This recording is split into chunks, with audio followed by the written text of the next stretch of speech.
All right. Welcome back. We got Youngzers going.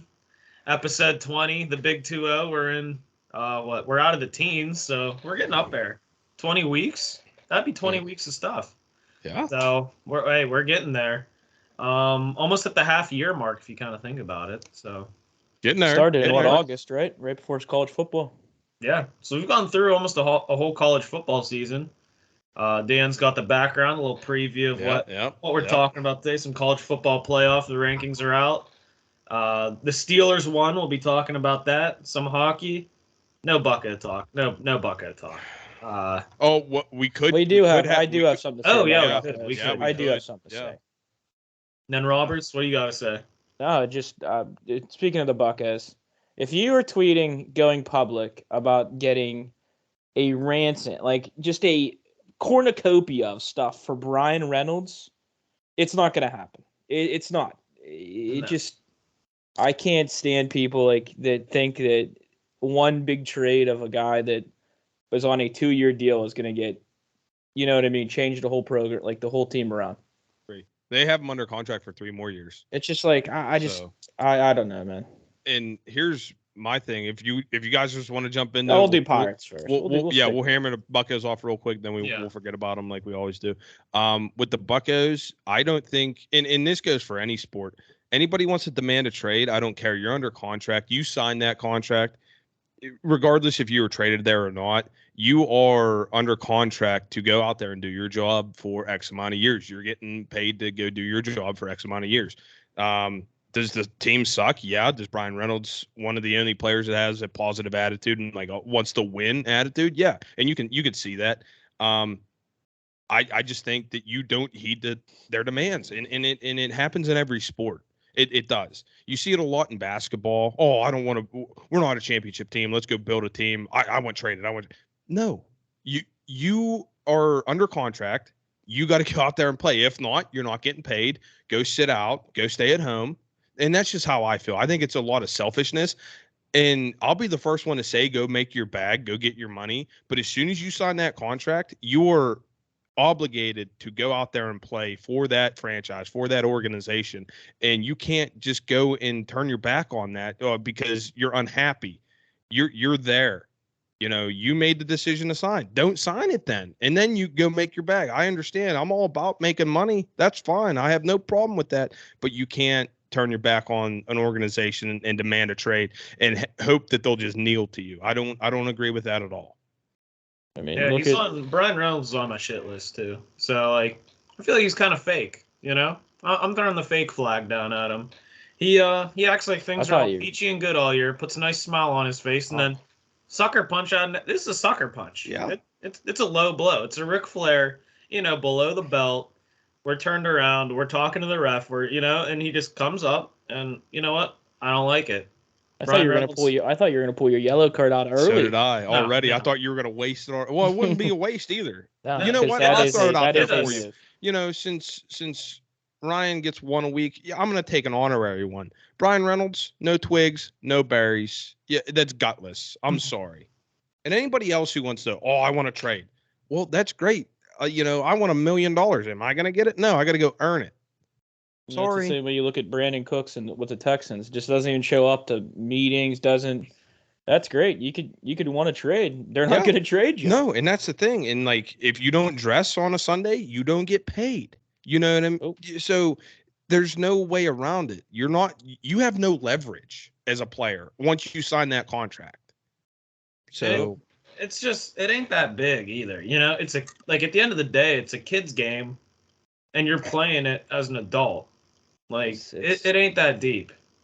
And the players that are starting to go this level, and like, I'm not gonna say they aren't hardworking. They're very hardworking. They're the best of the best. But it just kind of it's the wrong perspective to have in that kind of occupation, which it just sours it a little bit for me.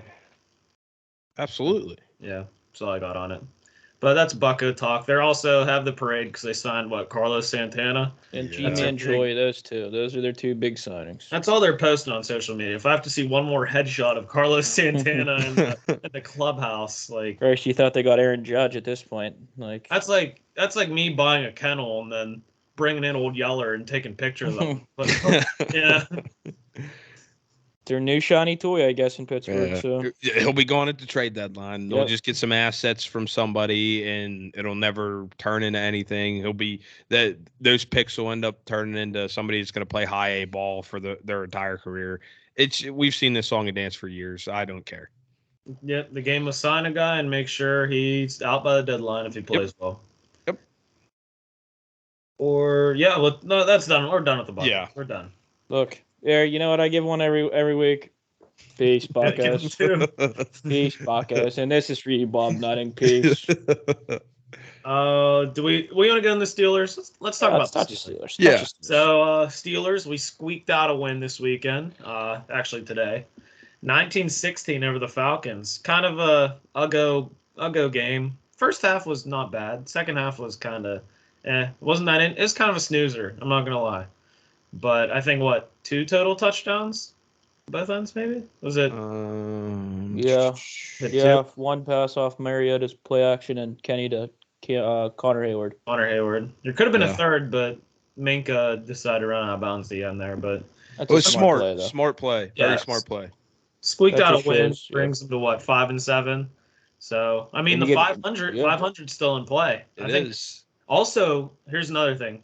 We might win out against the Ravens. Lamar's hurt. Lamar Yeah. Jackson's down. You got Huntley in there. Oh, that guy Beat looked us horrible. last year, but still, you know what I mean? Like, Our I don't know. defense, I think defense their running is backs are looking bad, depleted. dude. Running backs are depleted. They have no weapons like receivers. What Marquise receivers Brown's long scares? gone. Yeah. He took his ball and went home to Arizona. Yeah. He's gone. I don't know. The Steelers might be able to pull it out. I wouldn't call them dead yet for getting 500, but I mean, I wouldn't it's call not them dead in the standards division either. You think? They split the look. Bengals. I mean, you split the Bengals. You Yeah. you split the Take one Browns. against the Browns, yeah. Because Baltimore, you have the tiebreaker if you beat them both times. Yeah. And then Cincinnati already has 3 losses. Yeah. You went out again in the division. You win a division. Yeah. So And I wrote it down that they would split with the Ravens, but now if Lamar's out long term, both games against the Steelers, because it's next week and then they play somebody and then it's the week after, so they play them twice in 3 weeks. I don't if he is out long term, I don't see that that Ravens team beating this Steelers team. I mean, I'd like our chances even more. Yeah. So yeah. it's I even had them splitting already, but now you take their best player off the field, it's like us losing TJ Watt. Yeah. You know, we know what happens when that happens. We've Mhm. seen it. We saw it the first few games of the season. The Steeler defense just wasn't the same. So you take Lamar, their best playmaker, off the offensive side of the ball, that offense isn't going to be the same. You can't just plug somebody in there and be a MVP caliber quarterback. It's impossible. It doesn't happen. Especially with who they have behind them. He's Yeah. he's not even close to that level. But Serviceable, sure, but yeah, not somebody that can take over a game with his arm or his legs, you know. especially with the weapons they have, like you said, you're Mhm. like just being an average arm isn't going to get you there. I No, mean, it's look how many not. points they put up 10 points today. Yes. against a struggling Broncos team. Yes. And I do you think Lamar's out long term because Was it his knee? he left early. They took they him to the showed blue him- tent they for showed- about yeah. like a minute, and then they went directly to the locker room. So that's a bit concerning. And it wasn't like the end of the game, so it's like whatever. No, yeah. It's early first half. So Plus, he looked distraught walking up the stairs. He looked Limping like a little bit up he the was steps, yeah yeah. he was done. So yeah. that might be a he tore his shit of the week. Maybe. Possible. So But- let's get back here into the Steelers. I just want to touch on like Najee looked decent.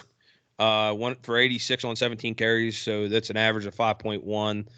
Benny Snell making the most of Spinning his touches. mouthpiece. You know, He's making the back. most of his touches. Before last week, he didn't have a touch, and he had 12 rush. touches last week. You know, just making it happen. So, and then Muth with a big game. I want to touch on Deontay. That's what I was gonna say too. Deontay is really letting me down, and I had this feeling at the beginning of the year when he got paid that he wasn't going to live up to it. He's got I think they said on the broadcast that was his 12th lost fumble or 14th lost fumble. That's not good. That's not worth the money we're giving him. You know the money we're giving him, what it adds up to? That guy makes over $1 million a game per game. 18 million. Think about it like that. It's 18 weeks. So you just coughed up a ball and you're still getting paid 18 million. Would you like, people get benched for that? People get cut for that.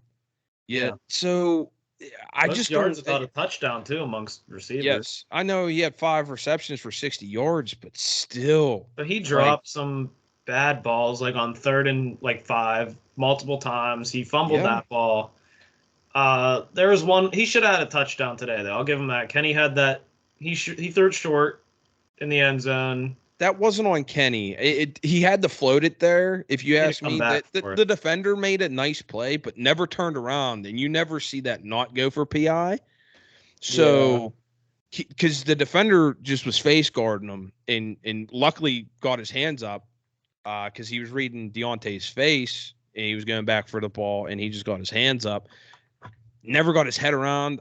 I was looking for a flag, but I understand why they didn't. But you got to fight for that ball. You got to fight back for that. And none of the receivers really impressed me today. Keep it in the wide receiver room. You look at, I'm sorry, we have, probably the most talented, wide receiver when Claypool was here, young talent. But you saw the character issues with George Pickens today. You saw him bad. You saw him.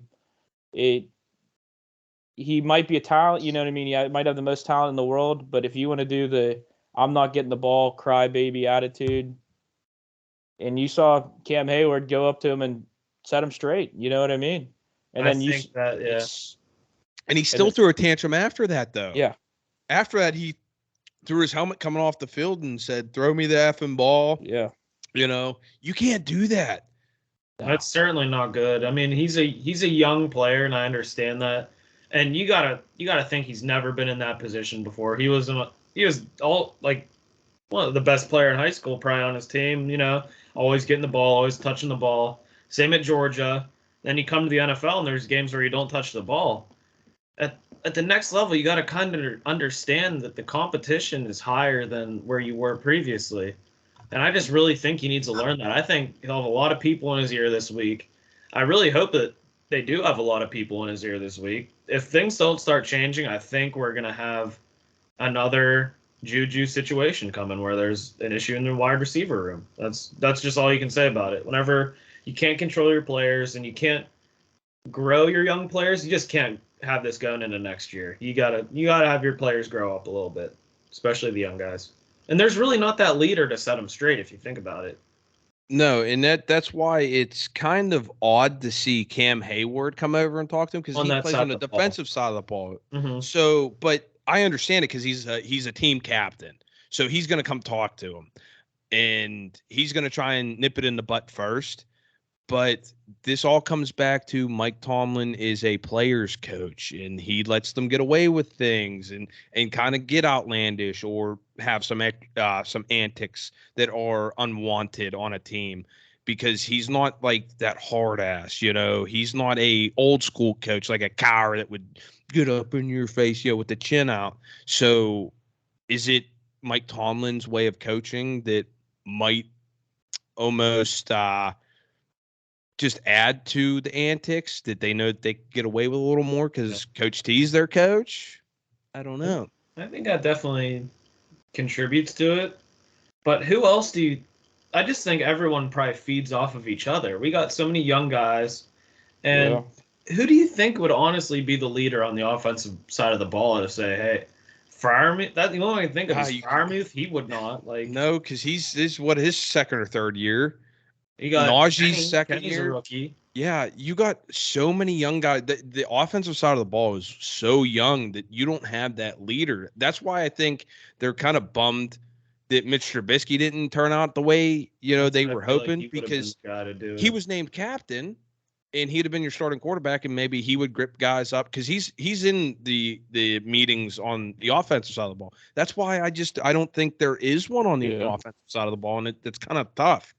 Yeah, Deontay's got his own problems. He can't be trying to fix. He can't be trying to go up to other guys and fix their problems. No, not The when you only can't other catch a ball. veteran, the only other veteran I can think of is Derek Watt. And if I was George Pickens and Derek Watt came up to me, I'd absolutely laugh in his face. Yeah.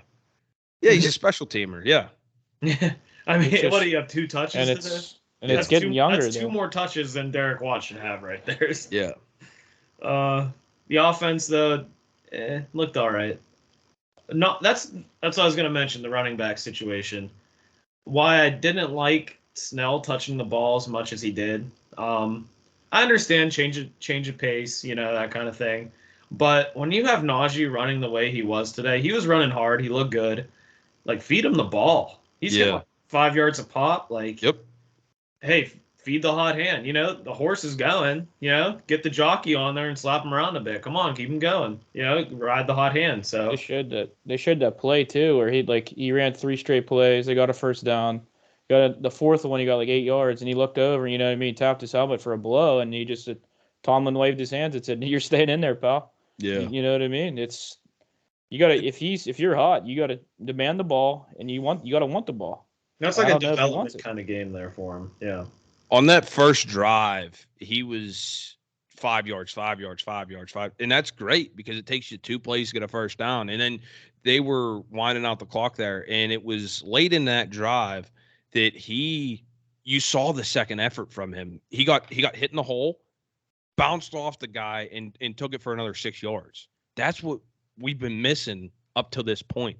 So he might be turning a curve now, maybe feeling healthy. I don't know. Maybe they shot him up with some of that Russian juice. I don't know. But it's nice to see that coming around finally, that we know what he's capable of. Yeah. If he shows flashes, because he's not 100%. I mean, we're what 15, 16 weeks in, or no? No, we're 12 weeks in. 12 weeks in. Nobody's 100%, and he hasn't been 100% even in camp. So if you see those plays start happening, just even flashes, I'm okay with it, because he's still he's a stud. He is.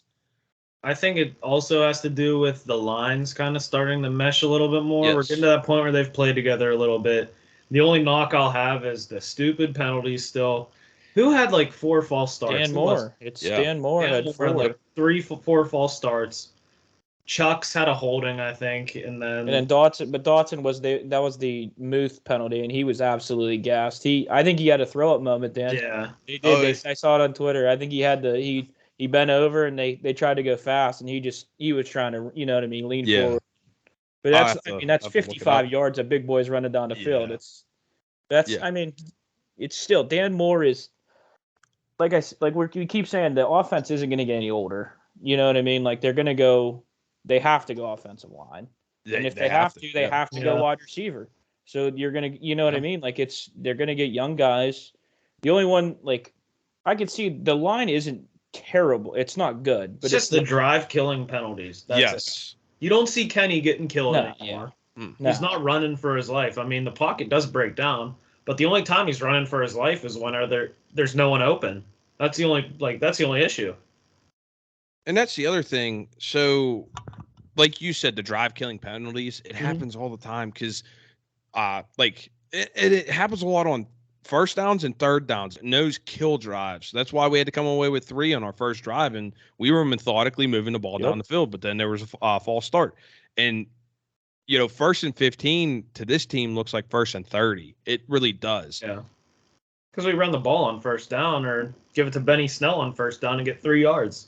But then I'm not going to knock the offensive line all the time either, because there are coverage sacks. Those happen. Yeah. And, when you give your quarterback 5 seconds back there in the pocket, that ball should be out. Anything over that, it's a coverage sack. And you can't hold your block for over 5 seconds. I mean, the speed of the game is so fast.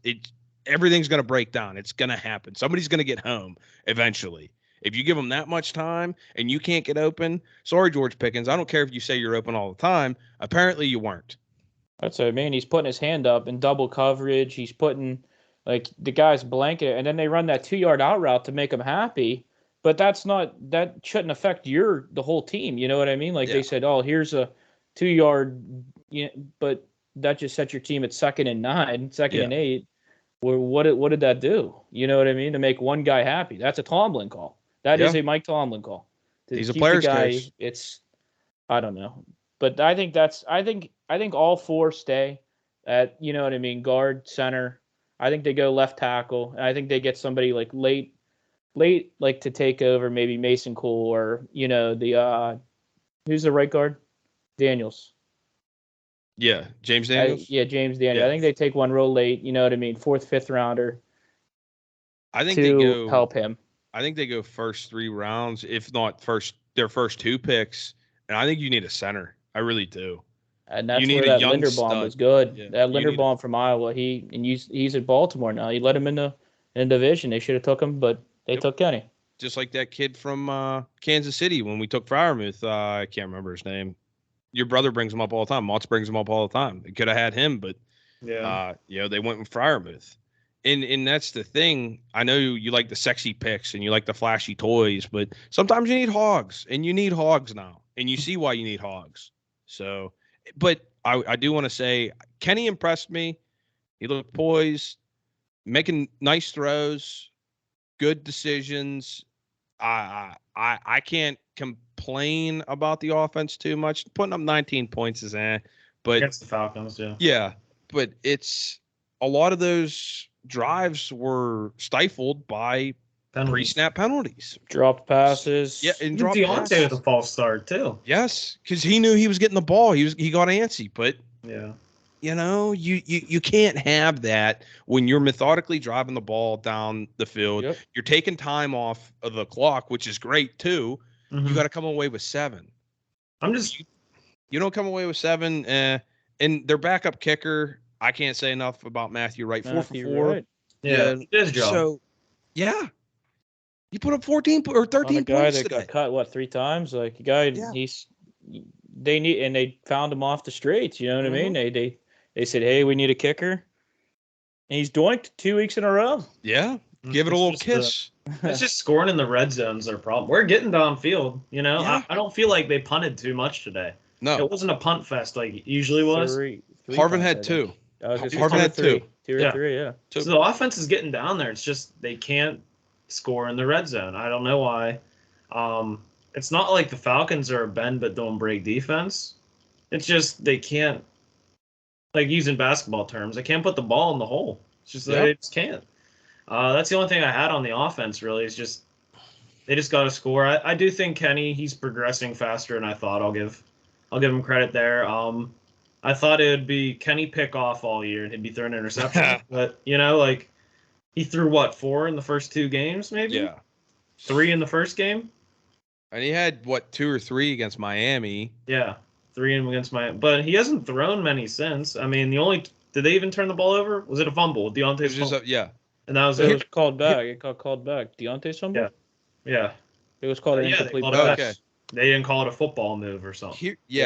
Here's my other thing about George Pickens real quick. When you have a rookie quarterback, you can't make that guy happy whenever you're trying to protect your quarterback and have him learn out there in the fire, because then you're going to put Kenny in bad situations and you're going to make him force throws that should not be forced.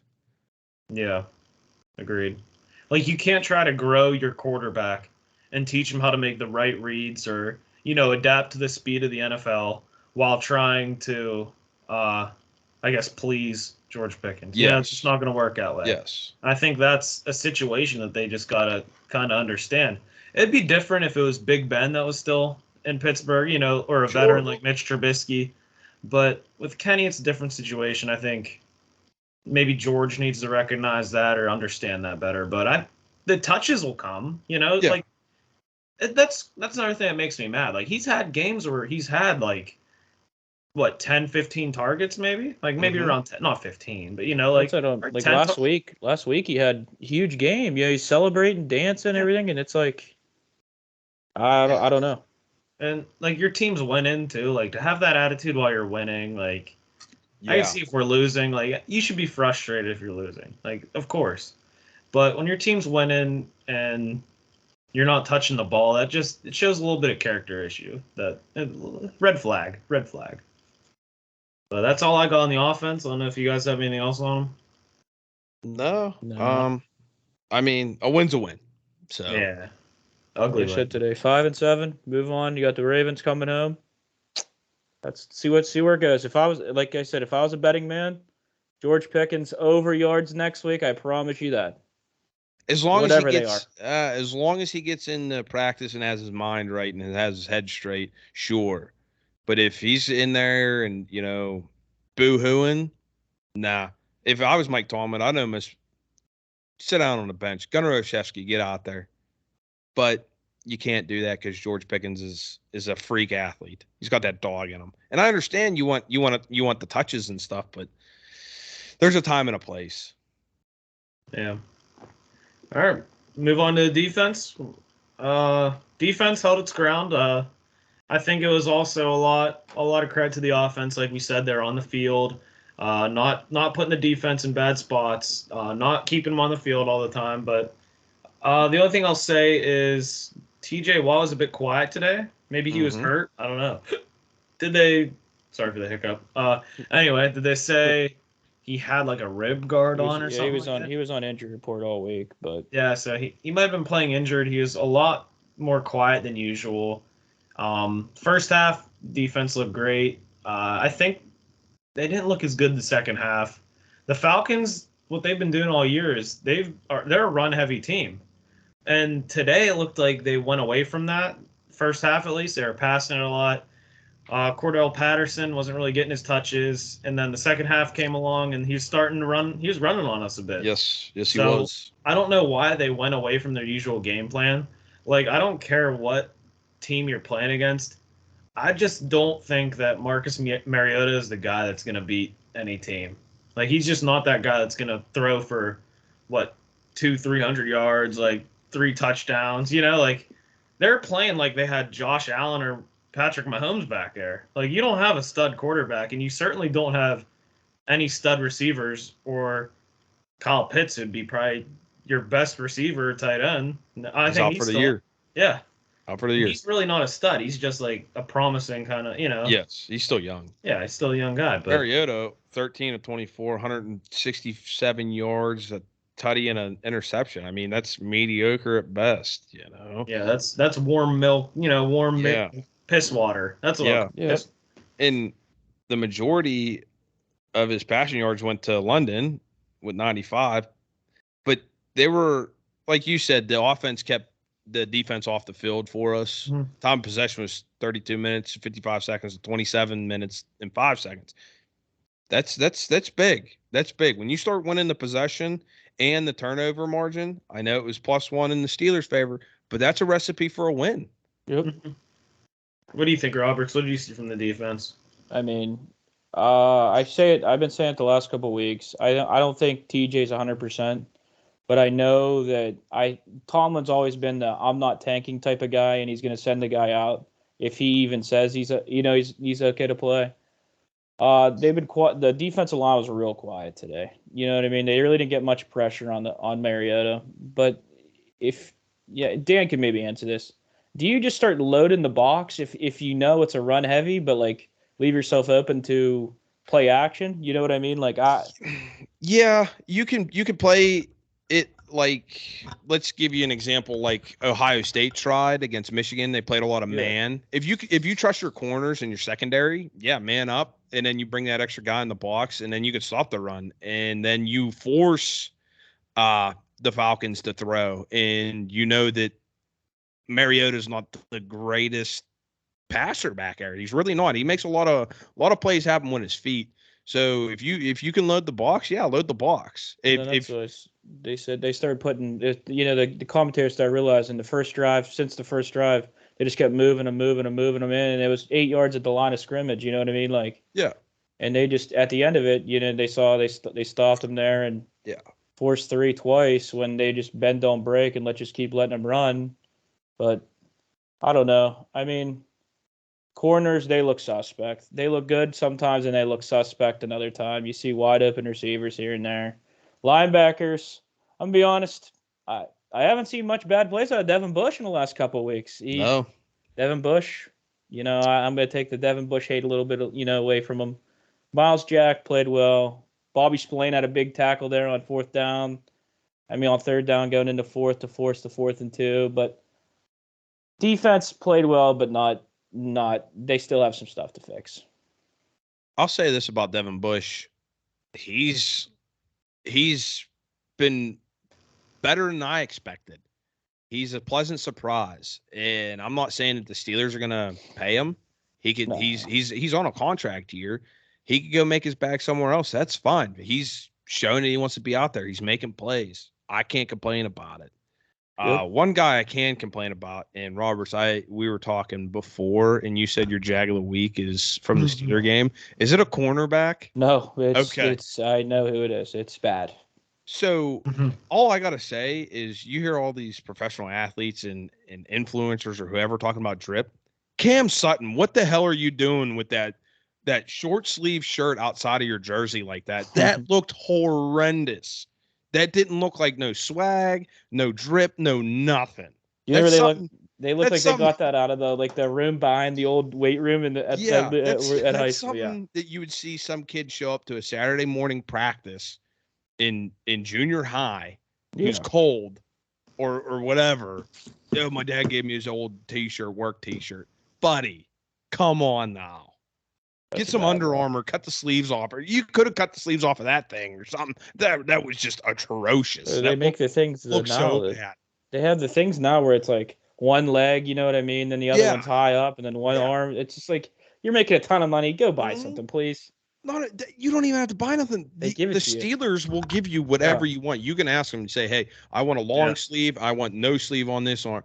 They'll get it for you. Under Armour, Adidas, Nike, Dry Gear, whatever you want, they'll get it for you. That just looks so bad. I was watching. I was like, "What the hell is that?" I was a firm believer. If you looked good, you played good, and you feel good. But he couldn't come out there and think that he looked good or felt good. And I'm surprised he played half decent. Yeah, I think the only reason the defense played all right is because the Falcons kind of outplayed themselves. Yeah. They didn't stick to their usual game plan. They get those ugly wins when they just run the ball the whole game. I don't know if they're like, hey, they might have thought down on the Steelers. They might have thought, oh, the Steelers suck, which I'm not gonna say we're the greatest, but we're certainly not the worst at this point. I thought we were worse than we were at the beginning of the year, but we're starting to win the games that we should. That's all I'm gonna say. Yeah. And I think they thought they'd get a pretty win out of us. I thought they really thought that they'd get a good-looking win where the ball would be in the air, but that's just not their team. Falcons, you're not on the Steelers level, and it really shows. No, and you can't get away from your identity like that. And your identity is just pounding the ball on the ground. Pound the ball on the ground. Backs, right? Like on Monday night when we played the Indianapolis Colts, Jeff Saturday must have forgot that they had Jonathan Taylor. Like, the longest run of that game was by Matt Ryan, 14 yards. Like, stick to your identity. It happened last year when we played the Browns and beat them. Nick Chubb had 7 touches that game. That was it. 17 yards, I think it was. Stick to your identity. Pound the ball. I understand you can't pound the ball if you get behind, but they weren't behind too far. And they played a game earlier this year. They were down 21 and they were still pounding the ball. I think Mariota only had 20 attempts in the air. So come on. Yeah, Matt Ryan having the longest run. That's the only place Matt Ryan should be running to is the early bird special at Eaton Park. Yeah, he should be driving his something Chevy Malibu through Lincoln Town Car. He should be on the Sunday Night News. That's where Subaru hatchback. Yeah, that's the only place that man should be driving. But that's all I got on the Steelers. I'm gonna give Presley Harvin. I'm gonna give him his flowers. He stepped up big at the end. He pinned him on the 2, the 1, 2? Two. Pinned him on the 2. I'm not sure why Tomlin wouldn't go for a field goal there. I don't. I said punt every time. You don't want to give the ball back on the 40. I think it's maybe because he didn't trust Matt Wright from that distance. All I'm saying is you'd rather them go 99 and beat you than go, 60 and beat you. Mm-hmm. And then you got them pinned back, and they're going to throw. They have to air it out. They have no timeouts. Holding in the end zone. What did we do? We picked them off. So Also, Yeah, Minka's the defensive MVP this year so far. I'll give him that. He's Yeah. played well. I feel like he's played better than he did last year. Last year he didn't play bad either, but I think he's stepping up more than he did last year. Yeah. He's making those key plays in those key moments. Still, it really irritates me how he just intercepts the ball with his body. Like, he can't catch with their hands? I don't know. Some guys can't. That's why they play the defensive side of the Yep. ball. They can't catch Yeah. with their hands. Yeah, That's what happens. It's Yep. like he only has one animation, though, whenever he's like... Yeah. But big special teams day because they have Cordell Patterson back there that's returning balls, and I think we balled him up pretty well, like you said, Percy, with that big punt at the end, and Matt Wright coming through with 13 points, 4-4, long of 48, doing what we need to squeak out a win. So, and when I heard Cordell Patterson he was averaging like 33.5 yards a return. That's kind of scary because last week our special teams kickoff coverage was not good. So that was very nice to see. It was a good step in the right direction for the special teams because special teams matter. It happens. So I thought it was gonna be a long day as soon as Matt Wright's first kickoff went about to the 20, I think. And there's no excuse. Isn't Atlanta a dome? There's no wind. Yes. Well, There's they no did it on excuse. purpose. They did it on purpose. Kick it away from Cordell Patterson. Yeah. Dude. You don't want to kicked do it to him, I thought, at the 20. As a fullback, they kicked Oh, it to okay. Yeah. I thought it would be a long day, but I mean, they didn't score enough to. I don't know. Yeah. So, Steelers good win. Who they have next week? Baltimore. Baltimore 1 o'clock at home. Yep. Hey, Oh shit. Lamar doesn't play. I'm taking the Steelers I'm taking the Steelers money line or the spread. I've taken them 3 weeks in a row. What's the spread next week? Do you think?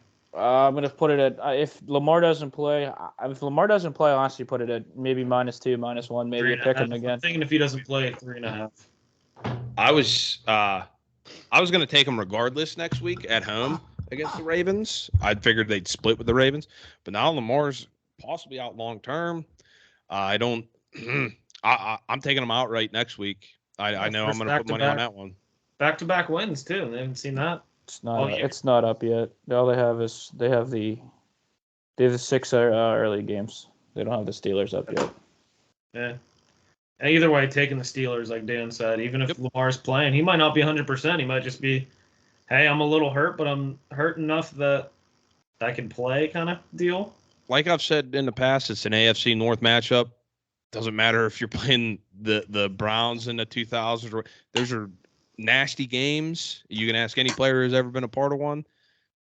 Upsets happen in those games, and I think the Steelers have Lamar's number. They always scheme against him very, very well. They always bottle him up. I mean, he does hurt them with his legs every once in a while, but he can't make them on the money throws that he needs to. I just think that they end up beating him, regardless if he's playing or not next week. And then also, in a couple weeks. They had there was a note today. Both tackles for the Ravens. One got carted off. One didn't play today. I don't think he's going to play next week either. So you're looking at Highsmith and TJ maybe a bounce back week this next week coming up. Take the over in sacks too, maybe if that's a prop bet. Yeah. Absolutely, yeah. All right, that's all we got for the Steelers.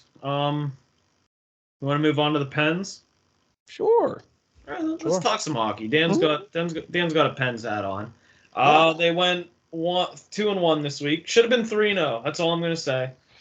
Disgusting display against a tough opponent, Carolina. I was watching the game, and it was in overtime. Rust. And who got hit into the boards? Rust. Yeah, boarded. Back, yeah. Didn't stop it. 2-on-1 going the other way, and 2-0. Jari just 2-0. Yeah. Jari just couldn't stop it. But Sullivan was irate. Like to see that out of the coach. I like to see it. But other two games, they got the job done. They played Vegas, tough opponent, and I forget who they played the other night. Blues last night. The Blues last night. They dominated the Blues. Yes. I was going to pick that game, but didn't end up going. But they still got a point out of the Hurricanes game. Yeah. You get the loser point. So technically, I mean, that's 5 points out of a possible 6. I'll take that. Take that any day of the week. Yeah, Sullivan wasn't happy.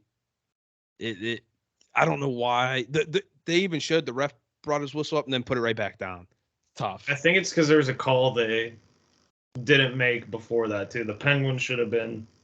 So that was a makeup call on a missed call. It was a makeup It happens. call. Yeah. It happens. That happens. The Knights, yeah, they played tough against the Knights. Kapanen's coming around, huh? Kapanen with if Yeah, like that's when you're hat-trick bingo last card. night? Hat trick Game- last my night. bingo.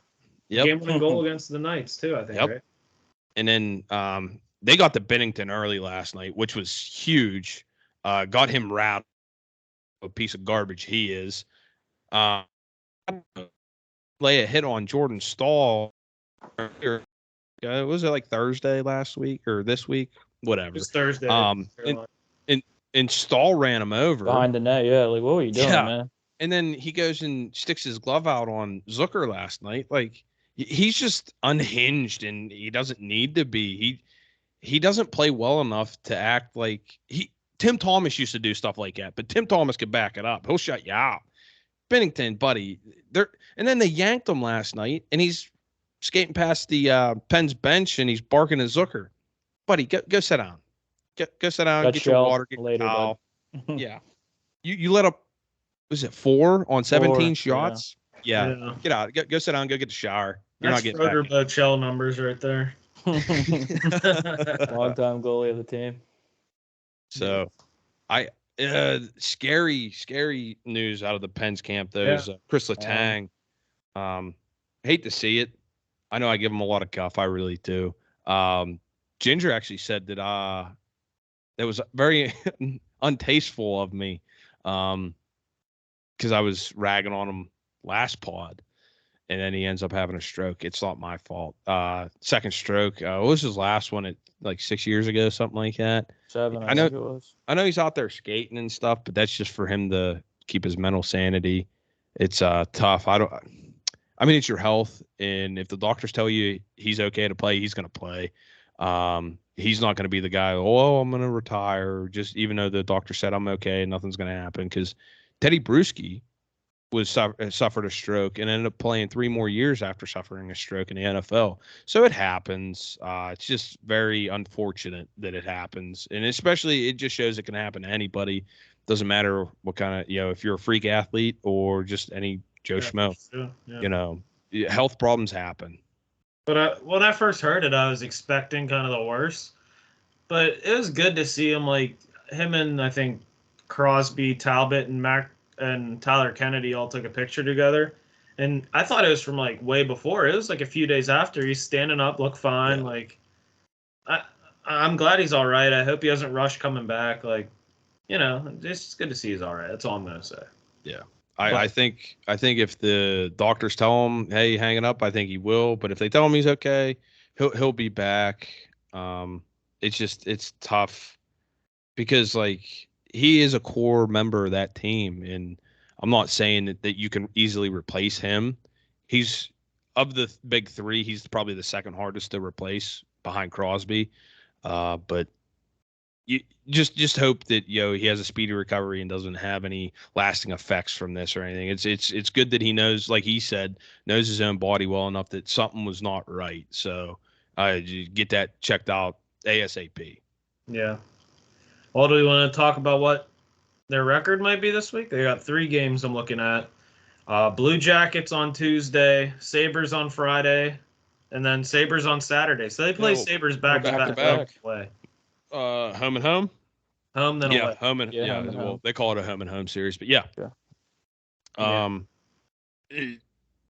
looking at 6 points there. I really am. At worst, take 5 out of 6. The Blue Jackets are terrible. They are. They're god awful. Sabres are better. They're better than they were last year. Yeah, Sabres are feisty. They are, and it could be anybody's game on either of those. I'm gonna give the Pens the benefit of the doubt though. Save that first game at home. You shouldn't lose a home game against Buffalo, I don't think. And then both teams played the same game. They're both tired at Buffalo though. Yeah. So hey, it could be a 6-point week. It could be. It'd be a 6-point week. So that's what I'm looking at. And I'm also encouraged to see that we're getting good goaltending. We actually are. We're winning the close games too. We're getting the timely saves from Jari. You know, I know you lost 3-2, but that's a close game. You win 4-3, that's a close game. And then he just shut the door on the Blues because the Blues have some firepower. Tarasenko's still there. Ryan Shen's still, O'Reilly. yeah, Shen's still there. So I mean, they could fill the net if they have to, but yeah, I'm looking at a 6-point week here coming up. Yeah.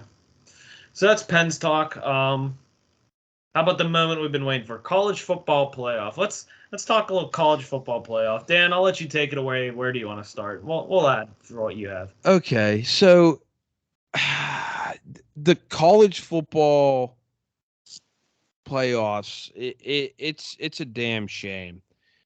I don't care if USC got the doors blown off them by Utah. These games this weekend should not have mattered for anything. USC was in the top 4 at the beginning of this week. It was Georgia, Michigan, USC, TCU. That was your top 4. That's what should have been your playoffs. They should have carved it in stone on Monday, last Monday. Not tomorrow, not today, Monday. That should have been set in stone. So they go out there and they play in their conference championship and they lose. And now you're going to penalize them for that. And then you're going to reward an Ohio State team that got the doors blown off them by Michigan, the number 2 team in the nation. And you're going to make them number 4. So then they're going to have to play Georgia now. I don't like the way they did that. These games this weekend, not every team was playing. These games this weekend should not have mattered for anything in the college football playoff at all. They should have had their set 4 teams, and if they're playing in a conference championship and they lose, rewards. oh well. That's a reward. You played well this year to make the conference championship. Like TCU, I'm glad they stayed at 3 because that Max Duggan, he left it all on the line. He played hard, and they should, like, you know, they can compete. I mean, I just hope, I'm going to be honest, you know, I don't have a dog in the fight. Don't really care. I hope Ohio State gets the doors blown off them. Don't care. Yeah. Georgia's going to go back to back. Doesn't matter.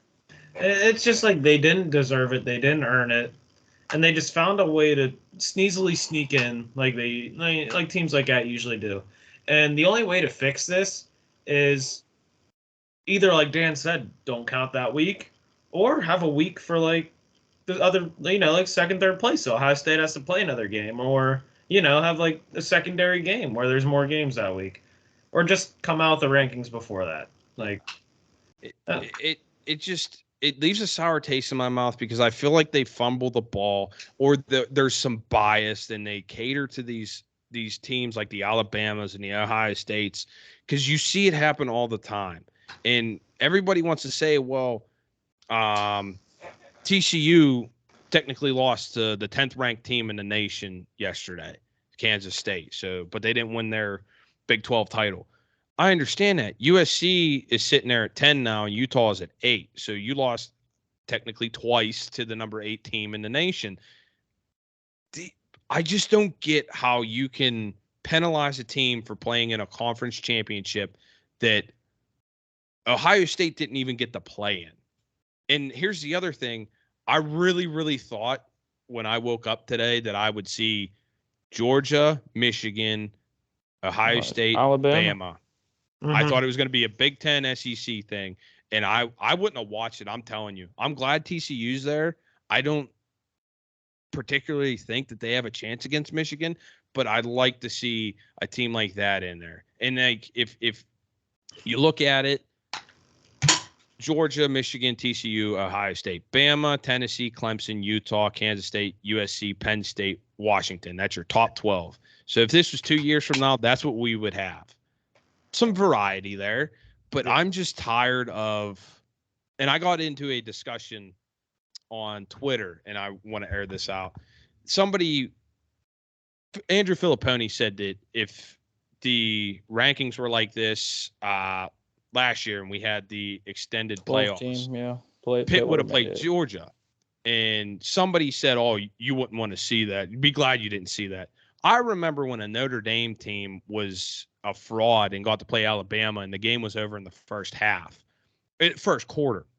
And this person wanted to tell me they were a top 10 program and this and that. And they just twisted their words so they didn't lose the argument. And that kind of pissed me off because he wanted to say that just because they're one of 6 teams that's been there multiple times, they're the only team of that 6 that don't have a win in the college playoff. But he wanted to say, since I was comparing them to the other 6 teams that have been there multiple times, they're a top 10 program. No, you can twist my words however you want and think you won the argument. I don't see it that way. I'm just tired of the bias for the Ohio States and the Alabamas. And he even said just because they're not doing it this year, they're not winning like they should this year, should their past not be included? No, it shouldn't. It should be what you did this year. Did you lose to Michigan? Did you get the doors blown off of you in the horseshoe against Michigan, against your arch rival? Yes, you should not be in the college playoff. I don't care if you've been in the college playoff the past 5 years. I don't care. Because let's say that's just not how it should work. That's just, you want to be biased. Because Alabama sells, because Ohio State sells. They're going to sell a better game than a TCU. Oh, well, they didn't win this year. I'm just tired of the whole landscape of college football the way it is right now, because I'm sick and tired of Ohio State. I'm sick and tired of Alabama. Give me something fresh. I'd honestly say there's no top 10 programs, There's four like solid programs, but if I'd say make a top 10, most people are going to have the same top 4. There's not going to be that many similar top 10s. No. Like you have Georgia, Alabama, Michigan, Ohio State. And then after that, it's what? I mean, Michigan's on the Michigan right now. Like right now, the last 2 years. Michigan's on the fringe. Yeah, that's what I mean. If I had to see, if I had to put a 4, I'd put Clemson. I'd still have Clemson at 4. I'd almost say Oregon. Oregon's always there. You know what I mean? That would be my debate. Like after those, there is blue blood teams that we can't say. I'm not even gonna throw Penn State in there. I'm not gonna throw them top 10. And here's the you could thing. argue for it, but there's no top solid 10. Here's the thing. What if let's say this? Florida has a resurgence. I don't see it happening, but let's say next year they have a resurgence, but they're on the fringe. Maybe they have a 1 loss and everybody else is undefeated. The other 12 teams are undefeated, but Florida's a 1-loss team sitting at 13. Do you put them in just because they won in the 2000s and they were a dynasty in the 2000s? Same with Penn State, Miami, in the 90s. Just all this stuff, man. You can't just because what they've done in the past. And for those who care, Notre Dame hasn't done shit in the past 15 years. And you want to say all New Year's 6 bowls every year, you get the doors blown off you, guy. I'm tired. I don't want to see it. They're not, if they would, here's the other thing that pisses me off. They should never be considered because they don't play for a conference championship. If you play for a conference championship, you should be automatically considered. You want to be independent? Oh, okay. Then go join the ACC. Oh, we'll win it every year. No, you won't. Go join the SEC then. If the ACC is too good for you, you wouldn't even beat Missouri. You'd be bottom of the barrel of the SEC. I'm sorry. The Big Ten, you get crushed. And that's the thing. You want to stay independent because you know that you will not win conference championships. It's not going to happen. Yeah, they're not going to join a conference because they're not the big dog in any conference they play in. Any conference they're in, I guarantee it's a 1-2 loss season for them. And they're already at 1 or 2 loss season every year, 3-4 maybe. Who knows? They're not that good. And that's why I'm saying I'm throwing my flag out. Notre Dame, no twig and berries of the week. You don't sit in a conference and you want to meticulate your little schedule. You want to play this team. You don't want to play this team. You know what? We're going to make our – it's like picking and choosing, I could go out and play the worst teams and try to make myself go undefeated. And, that's sleazy. That's a sleazy no twig, no berry move right there. You know what? Yeah, I'll call it. You haven't been good since Rudy played. And was that guy even real? I don't even know. Probably was. He was, but he didn't even get called for the tackle. He wore a double number, and they called the other guy's name. So So it's just down to The only reason you don't join a conference is because you know that you'll never be considered if you join a conference. And whenever you go and have your fraud, 11-win season with one loss, you're going to get considered then. But until you play for a conference championship, and it's been in years past that I've bitched about it. I've complained about it. How does Alabama get in there when they lose the LSU? A few years ago when it was still the BCS championship, they didn't even have the playoffs yet. LSU beats Alabama in the regular season. Alabama doesn't even play for a conference championship, but then Alabama plays for the BCS title against LSU. Then why didn't you just call it the SEC championship again, 2.0, and then Alabama ends up winning? I just don't get how you can reward teams like that, put programs like that don't win conference championships or, I think if it comes down to it, your conference championships are automatic bids for when it expands to 12. And then you take your second best teams out of there. So everybody who lost their conference championship, and you don't have them play head to head, but you stack them up head to head. And that's how you get your rankings for your top 12 teams. Because I don't want to see 8 SEC teams. I don't want to see 8 Big 10 teams. No. Give me some variety in there. Give me what I want to see. I'm going to eat up college football for that stretch of, a month, because I'm going to see matchups I've never seen before. Like right now, I'd see Georgia, Washington, Penn State, Michigan. You see that, USC, TCU, Kansas State, Ohio State, Utah, Clemson. Tulane. That's what I mean. Like you get a Tulane in there. Like it's somebody like that. Like it's on the fringe. They say, hey, we want a chance. Well, there's your chance right there. You know what I mean? Like, and then that proves, hey, those teams really aren't that good. You know what I mean? They're just. It's just going to shape up, like I said before. There's going to be 4 power conferences here in 3 to 4 years, and that's what's going to happen.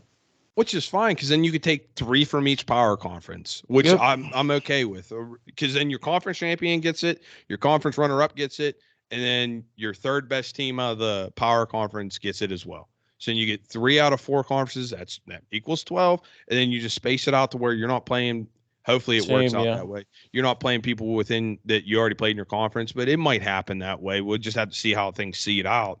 It's just I'm just tired of the homerness for Ohio State and Alabama. I really, like I said at the beginning of my rant, that I thought I was going to wake up Georgia, Michigan, Ohio State, Bama, and then you're going to get 2 Big Ten teams playing each other and 2 SEC teams playing against each other, and then you're going to have a championship SEC or Big Ten. And I'm just glad TCU's there, and I hope that they give Michigan a game. I really do.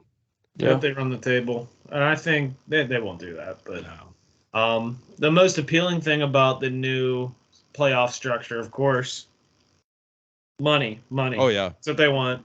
And what's stopping them from expanding further? We might see it someday.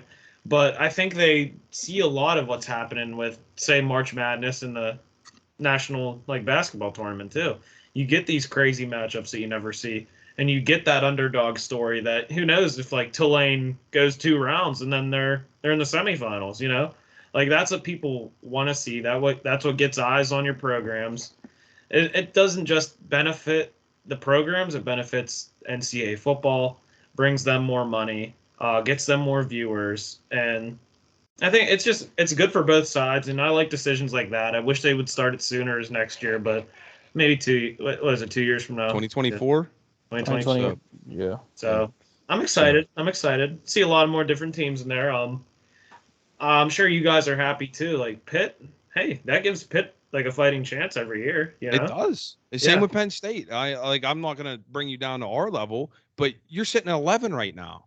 You had a decent year. I know Pitt had a very sad year this year, but even Penn State. So you have a reason to get up and go watch them play, number 3 or number 2 Michigan right now, but still you're in the playoff. So in Division 2 has done it for years. Division 3 has done it for years. What has taken D1 football this long to have a playoff system like this? I think it's all the stupid smaller bowl games too.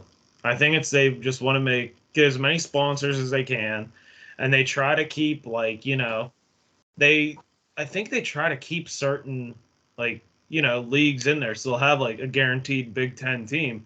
Like I was looking at the bowl Pitt just got, the Tony the Tiger whatever bowl, and before Pitt even was announced, it says ACC versus Yeah. Pac-12. So Yeah. like It's they already already have guaranteed. these teams divvied out. I Yeah. think that's very stupid because what if there's like a certain number of teams in that division that all have like good years, and then you have to divvy them out to a smaller bowl that kind of stinks, Yeah. like the Duke's Mayo Bowl or like the Raisin Bowl or something. Like who? Yeah. That's kind of unfair. I think that's really stupid. They I shouldn't would. preset what leagues go to what bowl. I was just glad to see that the NCAA pretty much gave the Rose Bowl an ultimatum, like, hey, you either sign this that we can expand, or you're just going to be left out. So, and it kind of, because then the Rose Bowl lose all that money, and they ain't going to lose no money, Nope. So Yeah. I was glad to see that, but we'll have to see in a couple years. We'll have to re-listen to episode 20 of my rant and then see if I'm still ranting about the same shit in 2 years, So Well, hopefully not. Pitt fans, are you excited for the Sun Bowl? At least I've heard about it before. I've heard of the Sun Bowl before. They played in it, 4 years ago, 5 years something ago? like that. It's not the Pinstripe Bowl, so that's Which I'm surprised. I thought they were going to get a bid to that. yeah, or the Fenway Bowl. I was really hoping they didn't get that. That's a step below the Pinstripe Bowl. You're getting to a Fenway Bowl. Yeah. Yeah. No, I mean, they get to play a good opponent in UCLA. Both teams won't be 100%. I don't think the quarterback for UCLA is playing, and Izzy isn't playing, and Izzy, Cansey, and Slovis, all three aren't playing. So it's well, Nick Why not Patty will finally Slovis? what? Why not Slovis? He just came out. I saw on Twitter today he's not playing at the bowl You game. think he go in the NFL or something? I don't know, but big news out of Pitt though. I hope the hometown kid comes home. Phil Dracovic, Pine Richland kid. I hope he comes home. The one Plays up with in Signetti. BC. Yeah, I hope he comes back, reunites with Signetti. He knows what he's doing, with his offense. And you saw, I keep seeing Pitt homers say that Signetti all he did was run the ball. The last 3 games, he was 67-33. It's pass to run. He started passing the ball more. He knew that Slovis started seeing the system, and you start seeing the numbers. But I think Dracovic will be a step up, but it all depends on what they get from the transfer portal and who leaves and stays. That's the difference between Pitt. Yeah. Next year. Dan, what do you think about Pitt UCLA? It'll be exciting to watch. I'll tell you that. A couple stellar uniforms. I like UCLA's uniforms. I like to see if Pitt gets to wear the blue, or It's very similar. UCLA is going to wear the blue.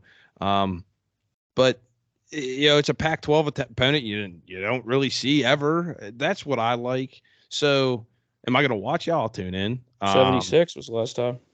So, I mean, yeah, I'm going to tune in. That's why I like this time of year. You get them weird, Pac-12, ACC matchups, Big 12, Big 10 matchups. And that's what college football needs. Do I have high hopes? No. I mean, UCLA was a wagon there for a little bit, so we'll see. And are you going to get the best product out there because guys are sitting out for the draft, or because they want to transfer? No, but you're still going to see your team out there, so I'm going to tune in. Yeah. What bowl did Penn State get? Rose Bowl. Oh, that's right. Yeah. Okay. I don't know how I feel about it. I feel like I thought they were going to get a lower bowl, but Houston, I watched them play USC. I think USC is better than Penn State. I think they look really good. I'm scared of Houston. Penn State can't win the big game either, so and looking at a few stats Penn State had, their opponent's winning percentage is like 40, like 400 around there. So the only people that probably bring it up are Michigan and Ohio State. Wait, who's Penn State? USC? Houston. Cougars? Yeah. They play Houston. They just played USC. You mean Utah? Oh, Utah. Shit. I was gonna Sorry. say. I thought it was Houston. the Utes. Yeah, I was gonna Yeah. say, like, Utah. Utah. Yeah. Utes. Yeah. I was drawing a blank. Same logo. Kinda, I was thinking of yeah. the big red letter. Two I was gonna say. Utes, I was gonna say. Yeah. I was gonna say like Dana Holgerson. He coaches Sorry. down there. At So I Utah. was like, what the hell? It's been a long day. Yeah. Buddy's Utah- off schedule. Utah's Buddy's off tough. It's all schedule. Dan, good. you know. Yeah. Yeah. He's all for us. You think James Soakers. Franklin gets Bunch his of soakers. you think James Franklin gets his like marquee bowl win? They can't win the Rose Bowl. They played USC a couple of years back. Sam Darnold ran all over him. Who else was there? Sam Darnold. Who's the receiver? Juju? Yeah, Sam Juju Darnold. would've been Juju there. killed Yeah. him. That's who it was. Yeah. So I'm just We're missing one more. There's one more too. I think Yeah. somebody big. I can't- Amon Ra. No, he might have been too young. I don't know. I'll have to look at that roster. I don't know. But all I remember is Lego Man head Sam Darnold thrown all over Penn State. But, I'm going to keep hopes low. I'm going to watch the game. PZ Jr. ain't playing. It's a bit of a downer. Yeah. I'm not sure who's not playing for Utah. So, I mean, I'm probably everybody, honestly. yeah, everyone will probably play for them. But I just don't know why he wouldn't play. Rose Bowl's a big game. I think He's gonna get drafted first round. because he's going to be a top 10. Steeler. That's why. They're talking 12 or 13. He could possibly eclipse top 10. Who knows? He could. They like his size and his speed, so he's got More- good attributes out there on an island. Hey, PZ Island. More importantly, Sean Clifford didn't declare, so he's playing. Sean Clifford's playing. He ain't foregoing for the CFL, so good to see it. Good to see him on the helm. Come on. Just one more side note here. To all you Pitt homers out there, all you Pitt Twitter fingers saying, Jordan Addison to the Pittsburgh Steelers just to reunite, gin and juice back, the boys back from Pitt. He ain't going to the Steelers. You can clip this, tweet it to me, whatever you want to do. He ain't going to the Steelers. Final decision. Idiots. Idiots, dude. Like, I'll defend Pitt to the day I die, brother, but we're not having Jordan Addison on stairs. There's no way they go wide receiver first round. No way. No. And the only reason what people want that is like Jamar Chase, Joe Burrow. That's it. Yeah. And that's been disappointing this year a little bit, I think. And all the people were saying like, oh, he's going to go to Baltimore. Baltimore's going to pick him. Congrats. Go ahead. You know what I mean? Like it happens. Go ahead. Isn't Lamar not even guaranteed to play for them next year? Did he hasn't not signed sign anything? He hasn't signed anything. Nope. Congrats. Who are you gonna throw in them? Huntley? Bring Joe Flacco back for one more lap around? Yeah. I don't care. That's what I mean. Like Joe all these Schmo, people, whoever you can draft whoever. Every year in Baltimore, we're gonna stomp you. I hope someone from Baltimore stumbles upon 1 hour, 7 minutes, and 47 seconds into this. Because you know what? I'm challenging all of Baltimore. Come after me. Whatever. City of Baltimore, you're on my list. You're on my watch. That's it. Place stinks too. I mean, probably both ways. That place stinks, and it physically probably stinks. It does. I'm just letting you know. It rivals Cleveland and Philly. Yeah. Yeah. Whatever. Is that college football talk? Yeah, I think Jag. Yeah. Little Jaggy. We're gonna get into the Jags of the week. Yeah, I'll go first. All right, you go first, Roberts. I know you're itching to go. So, I watched the Steeler game today, and, Pat Freiermuth running down the sidelines has a great play, and here comes our man, Gunnar Olszewski. Turns around, looks like his controller died, and starts running backwards. But all you had to do was run in and realize that Freiermuth has 4.4 speed and can run past all these guys, and he turns around and blocks the guys who aren't going to touch him. Yeah, he slowed him Gunnar down. Olszewski, Jag of the week, dude. You're a Jag. That was a linebacker chasing him down. He ain't touching him. I don't know, man. I was so frustrated. Yeah, there was only one guy in front of him. No, two. There was two. There's two corners, or a just corner and a safety. Yeah. Well, Gunnar could run up there and hit one of them. I hope he's faster than Pat. He turned around and hit the linebacker. Dude, looked like his controller died, man. When I saw a guy with the first name Gunnar, I had high hopes, but dude. Yeah.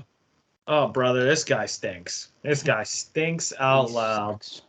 He's hurt us more than he helped us, and could have had a nice looking touchdown there. And Jag of the week. Yep, that's mine. All right, Dan, you got a really good one, or do you want my average one to go? I have an average one. All right. I feel like you'll bring the house down more than me. Okay, I'll bring the house down. That's fine. All right, so here we go again. I'm cracking my knuckles because once again, my Jag of the week comes from the presence of the dirty bird, giant eagle. Not one, but 2 times. Time out. You got to stop going there. I think it's because it's the only place that I go to that has a mass amount of people that I can look at, and something happens every time. Right, you love people. What I'm saying is these people find me. I don't go out looking, so I don't know what makes me so approachable. But people decide to start NPC side quest conversations with me, and it just really makes me mad that I was walking into Giant Eagle. I think this was Saturday. This guy just turns around and goes, I didn't bring my coat in because I was sweating my ass off here last time. I was like, I don't care. Do you think I give a damn about whether or not you're wearing a coat in a grocery store? What button clicks in a human's head to turn around and say that to somebody? And then, 5 minutes later, I'm in this other section. This guy's just looking at a product, and I'm just like, oh, excuse me, sir, because I needed to grab, my Jif peanut butter. And he goes, oh, I like the crunchy one better.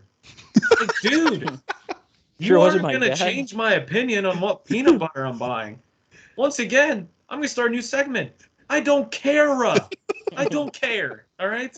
Leave your comments to yourself. Dude, you're not like a Jif spokesperson. You're not pushing crunchy on me. I don't care. Go with the crunchy, though. Yeah. If I was feeling it, I'd go for it, but don't push your peanut butter agenda on me or your jacket wearing whatever. Jags of the week, right there. If I don't know you and you're just springing up conversation about the dumbest things, whatever, go ahead. But you're gonna end up on a podcast of a few 20 to 30-year-olds and looking like a jag. So stay on watch if you're in the Leechburg area, Giant Eagle. So just to touch base on that real quick, I was that guy at the Glashmeres the other day. A dad and his 2 sons come in. They were all decked out in their hunting stuff, and they were grabbing some Turner's tea. And the young one went to grab some Turner's, and he was trying to get the orange top. I was like, you don't want that one. That's the diet. You want the yellow top. And then I started talking to him. I was like, oh, did you guys shoot anything? And then the one kid was talking my ear off. So, but I guess I'm that guy that talks to young kids or something. I don't know. Whoa. But But so my Jag, I'm gonna crack my knuckles because, like Ryan always says, it's the older folks. They act like they run the world, they own the place. I was coming down, I think it's not Market, it's Main Street. I was coming past the primary care, and the light was green, and I was hauling. Guy come out of the Happy Days there and was coming across, and I was like, oh, I can make his light. Plenty of time. And I just see him out of my peripheral vision. He was just hit off the curb. I was like, son of a gun. So I jacked the brakes. And I was going to help your brother move that dresser.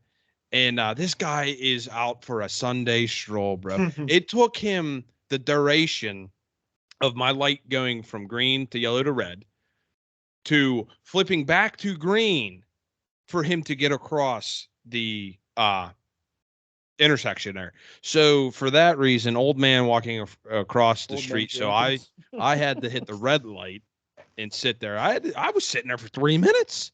You were my Jag of the week. Get a little pep in the step. I know you just had some sausage gravy over biscuits or something in there. You need to get home. I understand that. You probably percolating in there. Get across the damn street, bud. Come on. I know I got brakes, but you'll be a hood ornament next time. Not to mention, he probably had the meat sweats too from whatever he ate in there. So Dude, he's probably putting in work. Just taking his good old time. I'm like, do I honk? Do I not? Because if I honk, my luck, I honk, and he's probably some Vietnam vet, and he just flips me the bird or something. Or That's probably my luck. Yeah. He was carrying a bag, so I might have spooked him, and he thrown his bag food everywhere or something. Yeah. They're just elderly. They think they run the place. Yeah. Well, those are our Jags for the week. So, is there anything you want to touch on before we end things? I don't think so. You want to do? Random Pittsburgh athlete? Yeah, I got one. Roberts, you got one? I'll go first. I was watching some highlights yesterday on YouTube. George Aston, Pitt fullback. Great guy, George Aston. He was for the team. That's my Pittsburgh athlete. All right, I don't got one in my head right now, but let me just spit one out. How about Andy LaRoche? Did anyone, Jesus. anyone say him yet? No, Andy, mine's Adam LaRoche. Oh Adam man, what a LaRoche, time! motivation for the Buckos. It's not hard to pick a Bucko because there's enough of them. But I don't know if any hunters are out there. Adam LaRoche is part of Buck Commander with Willie Robertson and Tombo Miller and a couple other guys. Luke Bryant, Jason Aldean. Watch their stuff on YouTube. It's hilarious because Adam LaRoche has all this land. I think it's in Texas, shooting massive bucks and stuff. But it's funny. Adam and Andy LaRoche, huh? Oh, I think forget that was they coming both out. played for the Pirates too. They did at the same time. Same time. Same exact time, yep. Jeez. Well, anything else? Anything else we got? I don't That's think it, boys. No. Ride Our the reels. Steelers. I got a what's it called actually? I got a updated line for the Steelers. Yeah, go ahead. Spit it out. -1, -1, -106, -108. Pick them.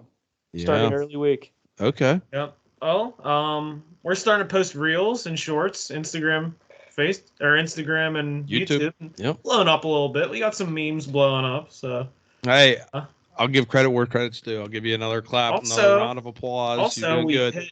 We hit 80 subscribers. Our goal for the end of the year was 50 subs.